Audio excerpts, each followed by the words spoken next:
Lu pernah merasa kayak nggak dipercaya orang, padahal kayaknya lu yakin banget sih bisa mampu gitu. Nah, ini gue kasih tahu tipsnya bagaimana sih untuk ngebangun kepercayaan orang. Nih, ada rumus yang sangat menarik yang bisa kita pelajari soal ngebangun kepercayaan. Dan ini kita nanti akan ambil contoh seseorang yang rasanya adalah orang yang paling dipercayai. Tapi di luar sebelum itu, gue ingin kasih tahu dulu rumusnya. Yaitu rumusnya adalah, rumus pertama yang membangun kepercayaan orang itu pertama adalah credibility. Yaitu kemampuan, kapasitas diri kita. Lalu yang kedua plus reliability, yaitu adalah bagaimana konsistensi kita terhadap sesuatu, sehingga sesuatu itu yang akan nantinya akan dipercayain oleh orang lain.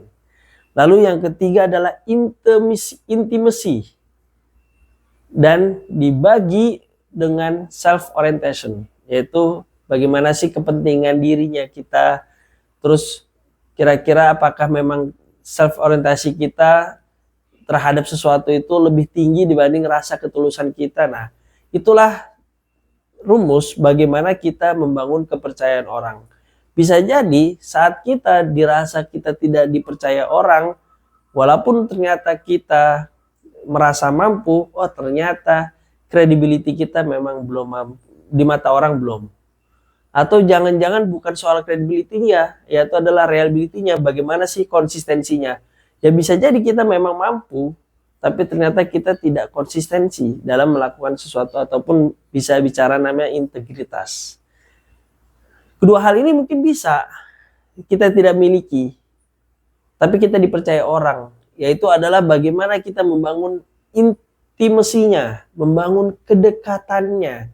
Nah, seringkali kan kalau misalnya kita lihat nih, ada seorang pemimpin di negeri ini yang kalau misalnya kita lihat di netizen-netizen Indonesia sih sering menyebut, ya ini orang kayak kurang kapasitas dirinya, ini orang kok nggak responsifnya kurang gitu kan. Tapi ternyata dia memiliki intimasi terhadap rakyatnya. Dia merasa dia dianggap itu dekat dengan rakyat, sehingga akhirnya terbangunlah kepercayaan masyarakat dan akhirnya jadi kan. Nah, itu juga berlaku untuk rumus, ada tergantung rumus-rumus yang lain apa ya. Jadi kita tidak bisa juga menyempurnakan ini terus kita bagi self orientasinya. Bisa jadi memang dia memiliki self orientasinya tinggi gitu, maksudnya dia ingin memang ya, kita kan ingin pencitraan gitu ya, tapi nggak terlihat gitu di mata orang lain bahwasanya pencitraan itu emang tulus. Nah, sehingga jadilah dia dipercaya. Oleh karenanya memang kalau misalnya kita bicara tanda kutip ya pengakalan dan lain-lain itu bisa juga, tapi yang ingin gua maksud di sini adalah bagaimana sih benar-benar bisa ngebangun kepercayaan orang lain tanpa sebenarnya kita mengharapkan kepercayaan itu gitu. Ya memang penting juga kita bisa dipercaya orang lain, tapi bukan itu maksudnya. Yang maksudnya adalah ya kita bangun jati diri kita sendiri dengan kita meningkatkan kredibilitas kita, dengan kita menguatkan reliability kita, dengan kita menguatkan intimasi kita, lalu kita kurangi self orientasi kita, sehingga apapun nantinya ke depan, mau kita niat benar-benar niat tulus, mau kita ternyata ada unsur kepentingan diri, tapi kalau misalnya di awal itu adalah ketulusan yang lebih tinggi, di awal memang kredibilitas kita yang memang kita incar, kita kuatkan, reliability ataupun misalnya konsistensi integritas kita bangun, intimasinya terhadap kedekatan kita terhadap sesuatu, terhadap orang, terhadap rakyat misalnya, itu kita bangun dengan tulus, dan kita hilangkan self orientasinya yang mana-mana kita memang murni pure untuk bergerak. Nah, jadi atau tidak jadi itu pasti akan ada banyak pengikut yang memang atau akan banyak dipercaya oleh orang lain, walaupun ternyata ya bukan sebagai seorang pemimpin resmi, tapi itu akan dipandang mata oleh orang lain bahwasanya orang ini bisa berintegritas, orang ini bisa dipercayakan, orang ini pasti tetap akan ada jalannya. Nah, hal ini juga pernah dikupas ya maksudnya. Hal ini juga pernah dikupas oleh Anies Baswedan di dalam materi dia, seminar-seminarnya dia kan sering seminar ya. Nah, dia kupas tuh soal bagaimana sih menjadi dipercayai dalam kepemimpinan, yang rumusnya kurang lebih hampir sama. Kredibilitas, terus juga integritas atau reliability, terus juga intimacy, kedekatan, lalu juga dikurangi oleh kepentingan pribadi atau self orientation. Nah, hal inilah yang nantinya pelan-pelan harus kita bangun, kita kelola, kita kuatkan, sehingga nantinya apapun itu, dipercaya atau tidak orang lain, yang penting kitanya mempunyai nilai value itu sendiri. Nah, yang maksud dari ini adalah gua ingin mengambil contoh yang sangat-sangat sempurna yang bisa kita terapkan, sehingga nantinya pun itu tidak perlu gimmick, nantinya pun kita tidak perlu mencari perhatian, nantinya pun kita tidak perlu terlalu dipikirkan soal kepercayaan itu yang nantinya akan melekat itu sendiri. Karena kita sudah diajarkan dengan, kalau misalnya kita yang beragama Islam, itu bagaimana suri tauladan kita Nabi Muhammad SAW membangun kepercayaannya dia, sehingga dia disematkan gelar Al-Amin, yaitu orang yang dapat dipercaya. Yang mana notabene gelar ini bukan didapatkan dari masa kenabian Nabi Muhammad, tapi di pra kenabian Muhammad. Hal ini berarti adalah, kalau kita bicara tanda kutip, berarti ini bukan ada keterlibatan wahyu. Bukan karena Nabi Muhammad Rasul maka dia dapat gelar Al-Amin. Bukan karena Nabi Muhammad dia ditunjuk jadi Allah Subhanahu wa taala untuk untuk menyebarkan syariat Islam maka dapat gelar Al-Amin, bukan. Tapi karena memang seorang karakter Nabi Muhammad bahkan sebelum kenabian itu memang sudah menunjukkan sosok kealaminannya, sosok yang dapat dipercayanya, baik dari kecil hingga bahkan sudah sampai Rasul, itu makin menguatkannya lagi. Nah, hal inilah menarik, makanya yang kita harus bahas adalah soal karakter kita. Bagaimana sih kita belajar dari Rasulullah SAW soal gelar Al-Amin ini. Tapi sebelum belajar gelar Al-Amin, sebelum bagaimana penerapan implementasinya, gue sedikit menceritakan terlebih dahulu bagaimana sih proses Nabi Muhammad mendapatkan gelar Al-Amin ini. Jadi kalau misalnya teman-teman belajar soal sirah nabawinya Nabi Muhammad, tentu itu pembelajaran yang sangat luar biasa yang bisa kita ambil, yang mana bisa kita pelajarkan, bisa kita terapkan juga untuk menguatkan sisi leadership kita, sisi kemanusiaan kita, ataupun bahkan sisi strategi bisnis dan lain-lainnya. Karena memang Nabi Muhammad itu ya suri tauladan gitu, emang uswatun hasanah, yang memang bisa kita harus contoh gitu keteladanan beliau. Memang sudah dalam artian sudah ditakdirkan oleh Allah Subhanahu wa taala, Nabi Muhammad ini akan dijaga untuk bisa menjadi seorang nabi yang nantinya nabi di akhir untuk menyempurnakan agama Islam. Tapi yang perlu digarisbawahi itu adalah soal karakternya adalah di pra kenabian. Maka dari itu maka karakternya itu sudah melekat, sudah digembleng, sudah diproses sebelum beliau menjadi Rasul. Nah, Nabi Muhammad itu kalau kita bicara risalahnya, ya kan, Nabi Muhammad kan dari awal sampai terus akhir hayatnya kan selalu pasti namanya diuji yang sangat luar biasa. Ya bayangin, seorang bayi yang belum lahir sudah ditinggal oleh ayahnya.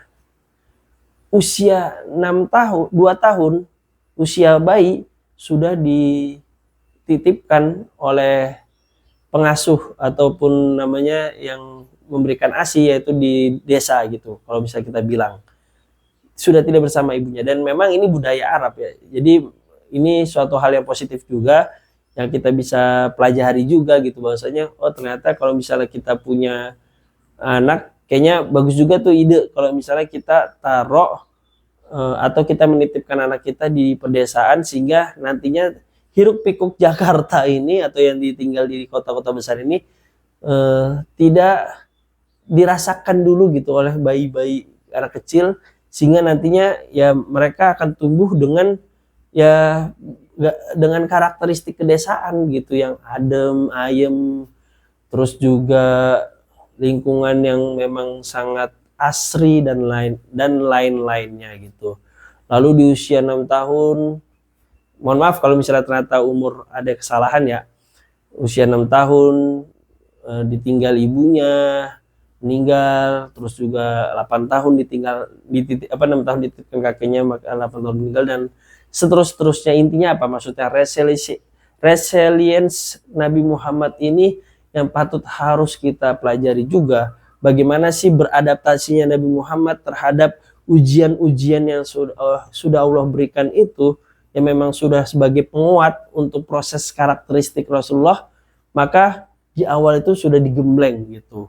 Dan beliau menghadapinya dengan sangat baik, dan memang ya itu suri tauladan yang bisa kita patut tiru. Nah, salah satu fasenya adalah saat di usia 20 tahun, yang mana Rasul ini adalah seorang pedagang. Nah, kalau kita bisa bicara berarti adalah seorang entrepreneur, yang mana di awal-awal Rasulullah itu bisnisnya itu adalah dia mengambil dari pemodal untuk dijualkan kembali, dan juga bisnis menitipkan barang seperti itu. Nah, lalu ada Alkisah, ada seseorang yang belanja di Muhammad, belanja sesuatu, orang luar negeri. Dalam artian luar negeri ini berarti kalau tidak salah ada yang menyebutkan ini negeri Yaman. Maka jauh kan perjalanan ke Mekah, dia mau tawaf, mau haji versi sebelum Islam, bukan sebelum Islam masuk, sebelum Nabi Muhammad diutus gitu ya, sebelum ada wahyu tentang haji yang saat ini. Kemudian Nabi Muhammad dititipkan barang, yang barang itu merupakan belanjaannya dia di Nabi Muhammad. Dia bilang, titip ya, saya ingin tawaf dulu, habis tawaf nanti saya akan ambil. Nah, masalahnya adalah si pembeli itu lupa kalau misalnya dia beli barang di Nabi Muhammad, dia malah langsung pulang ke kampung halamannya. Yang mana kalau misalnya ke kampung halamannya itu butuh 3 hari perjalanan. Dan di 3 hari perjalanan itu, baru 3 hari kemudian dia baru ingat bahwasanya, lah iya ya, kayaknya perasaan saya beli barang deh di pemuda itu, tapi lupa saya ambil ya. Nah, akhirnya dia memutuskan balik lagi ke Mekah. Butuh lagi perjalanan 3 hari. Berarti kan apa? Berarti sudah seminggu lebih perjalanan, sudah seminggu lebih sejak Nabi Muhammad dititipkan barang dan sudah diamanahkan untuk bilang, jangan kemana-mana dulu ya, kamu di sini. Tapi sosok ini 7 hari, sudah seminggu lebih loh. Tapi pas datang pembeli itu ke Nabi Muhammad, pembeli itu kaget, merasa, kok kamu masih di sini gitu. Langsung Nabi Muhammad bilang, iya, karena kan aku juga karena saya diamanahkan untuk menjaga barang ini, dan ya memang saya diminta untuk nunggu sampai Tuhan datang gitu, misalnya ya bahasanya. Mohon maaf kalau misalnya diksi-diksinya kurang tepat atau apa, tapi kurang lebih seperti itu. Anda datang misalnya gitu kan. Nah, sejak dari situ orang ini kalau misalnya bicara marketing, berarti bagaimana dia mereferensikan atau mereferalkan ke orang-orang lain bahwasanya ini sosok yang sangat dipercaya. Ini bisa nih menitipkan barang ke sini, karena 7 hari ditinggal aja dia masih ada di lokasi ini loh, untuk bisa stay terus sampai berharap orang itu datang. Maka tersebarlah di seluruh pasar Mekah, Uskas kalau nggak salah ya namanya. Nah, itu pasar Mekah itu dia tersebar bahwasanya Nabi Muhammad adalah sosok Al-Amin. Muhammad sosok yang dapat dipercaya. Kita harus langsung akhirnya mulai berdatangan lah, kurang lebih intinya mulai berdatangan para investor dan para orang-orang yang ingin menitipkan barang, hingga sampai juga terdengar ke yang nantinya calon bakal istrinya Rasulullah SAW, yaitu Siti Khadijah, yang akhirnya beliau ekspor ke Syam kayak gitu. Nah, itu pertama, Al-Amin pertama. Sejarah itulah yang sehingga pebisnis Nabi Muhammad itu sangat sukses bisnisnya. Lalu saat usia beliau sudah menjadi seorang pemuda matang, usia 35 kalau di dalam beberapa sirah. menyebutkan saat itu Hajar Aswad lagi Ka'bah atau Mekah itu sedang dilanda bencana sehingga perlu namanya renovasi Ka'bah. Dan terakhir finishing adalah bagaimana meletakkan Ka'bah itu, meletakkan Hajar Aswad ke tempat semulanya, dan ini menjadi perdebatan antara kabilah-kabilah Quraisy dan bahkan hampir memicu ke peperangan yang bahaya nih, bisa perang nih gara-gara penempatan itu. Lalu ada salah satu seorang pembesar Quraisy menyebutkan atau mengusulkan, bilang aja, coba kalau saat yuk kita bikin kesepakatan, yang bisa memutuskan adalah orang yang pertama kali akan memasuki Ka'bah itu. Kita tunggu siapa nih. Orang-orang sepakat. Dan yang muncul ditakdirkan oleh Allah Subhanahu wa taala, yang muncul adalah Nabi Muhammad yang ingin berkunjung ke Mekah atau melakukan pelaksanaan haji, kurang tahu, tapi intinya istilahnya ke Mekah, ke Ka'bah itulah. Nah, langsung kabilah Quraisy, para pemimpin Quraisy bilang, itu dia, inilah Al-Amin. Kita sangat percaya dengan Nabi Muhammad, apapun keputusannya kita terima. Gimana? Luar biasa kan? Nabi Muhammad bisa diberikan gelar Al-Amin, bahkan dia tidak ingin mendapatkan gelar itu, tapi diberikan gelarnya. Ya, Nabi Muhammad tidak bilang, gue pengen mencitrakan diri kita untuk menjadi Al-Amin. Tidak. Nabi Muhammad itu dengan ada ketulusan yang mana nanti kita akan share di akhir nih, habis ini, bagaimana ketulusan itulah yang mengantarkan memang gelar Al-Amin itu pantas disematkan oleh Nabi Muhammad. Lalu setelah masuk risalah kenabian, masuk wahyu, akhirnya diputuskan untuk hijrah ke Madinah. Sebelum hijrah, Nabi Muhammad masih memikirkan bagaimana titipan barang-barang dari para kafir Quraisy itu dikembalikan. Dan akhirnya meminta Ali bin Abi Thalib untuk mengembalikan barang itu. Bayangin, kita dititipkan barang, dan barang itu sebenarnya punya orang yang nantinya niatnya akan membunuh kita, tapi kita tetap mengembalikan. Siapa yang bisa seperti itu? Ya pasti Nabi Muhammad yang bisa. Kita bisa meneladaninya, ya semampu kita nanti bagaimana penerapan implementasinya seperti itu. Itulah kenapa Nabi Muhammad pantas disematkan gelar Al-Amin. Dan gelar Al-Amin itu berarti memang kredibilitinya harus diuji, kemampuan, kapasitas, fatonah, kecerdasan, tablik bisa dapat menyampaikan, itu juga kategorinya ini. Lalu reality atau konsistensi, bagaimana Nabi Muhammad kita lihat dari usia 20, usia 35, dan usia setelah menjadi Rasul, Nabi Muhammad tetap masih statusnya adalah konsisten terhadap integritas. Kalau ini barang titipan, ya barang titipan harus dikembalikan ke si pemiliknya. Lalu intimasi, bagaimana Nabi Muhammad memiliki kedekatan, keakraban yang sangat luar biasa, dan dikurangin, dibagi self orientation yang mana tidak ada sama sekali kepentingan Nabi Muhammad untuk menjadikan dirinya lebih dipandang atau apa, tapi memang pure untuk umatnya, pure atas kebaikan. Itu adalah memang karakteristik yang memang dia miliki. Oleh karenanya, bila kita ingin diberikan kepercayaan, jangan kita mikir kita pengen dipercaya, tapi kita jalani aja sesuai dengan integritas kita, jalani aja sesuai dengan kapasitas kita, jalani saja dengan bagaimana kita menjalin hubungan dengan semuanya, tapi tanpa ada unsur kepentingan tersebut, kepentingan untuk kayak misalnya cari muka atau apa gitu. Tapi itulah nantinya akan dipandang bagaimana sih orang ini bisa, kayaknya tulus, dan bahkan kita tidak ingin dipercaya, kita tidak ingin mendapatkan itu, malah diberikan. Karena atas dasar mereka menganggap mereka percaya dengan kita. Padahal kita menganggap, kita nggak terlalu kayak gitu banget kok. Kita malah ya, saya tuh malah nggak niat begini nih. Tapi kalau diberikan ya udah, alhamdulillah, terima kasih gitu. Nah, intinya adalah seperti itu. Bagaimana kita dalam melaksanakan, dalam membangun karakter kita, lebih dikuatkan karakter ketulusan, sehingga nantinya bukan kita ingin dipercaya, tapi bahkan orang lain yang akan mempercayai kita. Semangat, dan semoga teman-teman bisa dapat dipercaya oleh orang-orang lain, termasuk diri gue sendiri, karena gue juga kayaknya masih jauh levelnya.